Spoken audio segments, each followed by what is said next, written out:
एक छोटी सी बात आपसे बताएं कि जो मैंने अभी कहा था, ये भवसागर जो बना हुआ हमारे पेट में, जो कि हमारे नाभि चक्र के चारों तरफ में है, इसमें मैंने कहा था कि 10 गुरु मुख्यतः आए।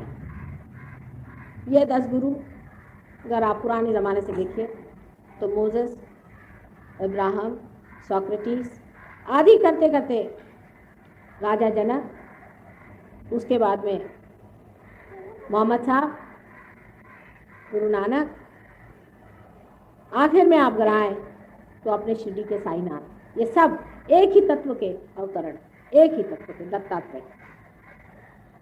अगर ये बात कही जाए तो शास्त्रज्ञ घबरा जाएंगे कि माता जी ये कहाँ बात कर।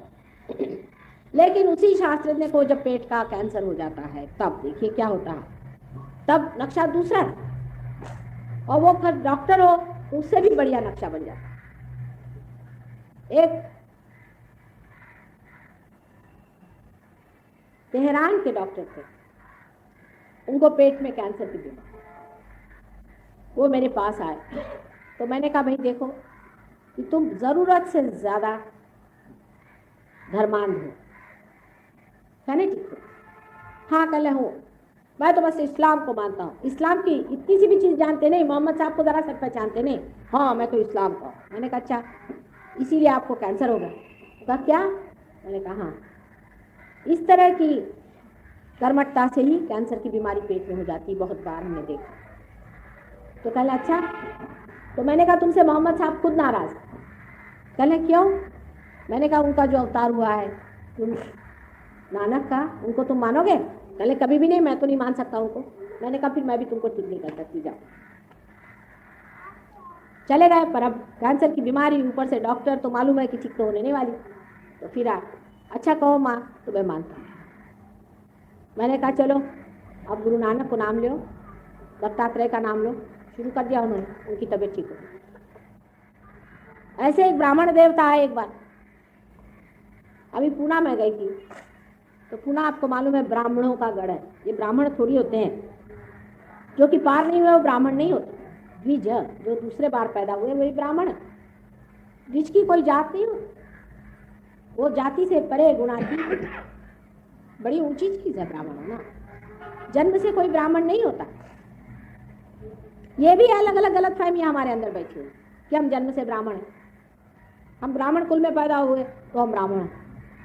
और काम काहे का करते हैं? तो जूते बनाते, जूते की फैक्ट्री है ब्राह्मण।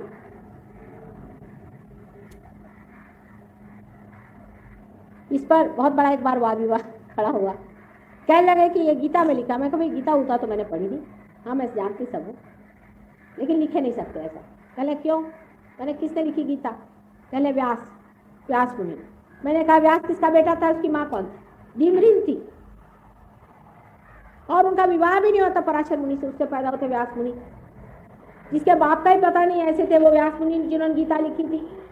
वो क्या ऐसा लिखेंगे कि जन्म से ही ब्राह्मण हो वही ब्राह्मण होता है? आप ही बताइए, कोई अपनी पैर पे कुल्हाड़ी मारेगा? वाल्मीकि कौन थे आप जानते हैं? हर जगह जहां जहां अवतार आए हैं आपने देखा है कि कृष्ण जाकर के विदुर के यहाँ साग खाई थी। क्यों खाई?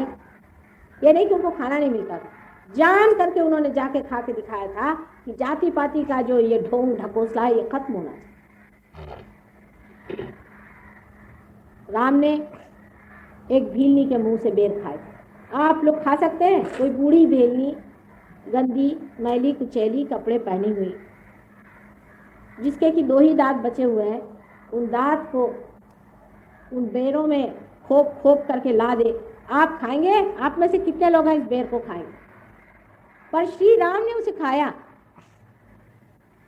खाया ही नहीं, उसका वर्णन इतना सुंदर है कि खा के कहते हैं कि देखो भाई सब मेरी बेर है, मैं किसी को नहीं देने वाला, ऐसे मैंने कभी खाए नहीं, अमृत तुल्य बेर है। तो सीता जी को छेड़ के कहते हैं कि तुमको भी नहीं देने वाला मैं। तो सीता जी कहती कुछ तो दे दीजिए, हमको भी प्रसाद। ऐसा भी किया, हम भी तो कुछ खा ले, क्या आप ही सब खाइएगा? तो पहले तो लक्ष्मण जरा नाराज खड़े हुए थे, तो सीता जी ने खा के मुंह बड़े खुशी से खोला, तो उनका हमें भी दे दीजिए भाभी जी, थोड़ा सा हम भी खा लें। इतना सुंदर वर्णन है उस प्रेम का जिस प्रेम से भीलनी ने दिया था। हर जगह प्रेम की महत्ता, हर जगह इस देश में, हर अवतारों में, हर गानों में गाई गई। और हम लोग हैं कि अभी भी जातीयता लेकर के उसमें से इलेक्शन लड़ते हैं। मैं तो कहती हूँ कि इन लोगों का दिमाग खराब है कि जाति जन्म के अनुसार हो ही नहीं सकती। ये तो हर एक की प्रवृत्ति के अनुसार बनाई गई थी। जिसकी जैसी प्रवृत्ति होती है ऐसे कहते थे। जितने भी लोग सत्ता में खोजते थे परमात्मा को या आनंद को, उनको क्षत्रिय कहा जाता था। और इसी प्रकार जो ब्रह्म में परमात्मा को खोजते थे या ब्रह्म में जो आनंद को खोजते थे, उनको ब्राह्मण कहा जाता था। आप लोग ब्राह्मण, क्योंकि आप परमात्मा को खोजते। इस तरह की जाति पाति आदि अनेक तरह के विकृत काम करने से ही हमारे देश का आज ये हाल हो चुका। अतिशयता इस पर पहुंच गए। कुछ समझ में नहीं आता है कि जब ये किसी भी शास्त्र में लिखा नहीं गया। अगर आप हिंदू धर्म के प्रणेता श्री आदि शंकराचार्य को मानते हैं तो उनको कभी पढ़ते ही नहीं। मेरे ख्याल से कोई अगर पढ़े तो उन्होंने तो यहाँ तक लिखा है कि न योगे न सांख्य, कुछ भी इसमें काम नहीं करता। उन्होंने कहीं भी जाति पर लिखा ही नहीं। मेरी समझ में नहीं आता कि कौन सी किताब पढ़ के आप जातीयता ला रहे हैं संसार। कहीं भी उन्होंने लिखा, उन्होंने सिर्फ माँ की प्रशंसा लिखी। विवेक चूड़ामणि जैसा विद्वत और इतना सुंदर ग्रंथ लिखने के बाद उन्होंने लिखा है सो चैतन्य लहरी या सौंदर्य लहरी, जो अपने माँ का ही वर्णन उन्होंने कर दिया। सारा मंत्र उसने उसमें लिखा हुआ, एक एक श्लोक में मंत्र लिख दिया।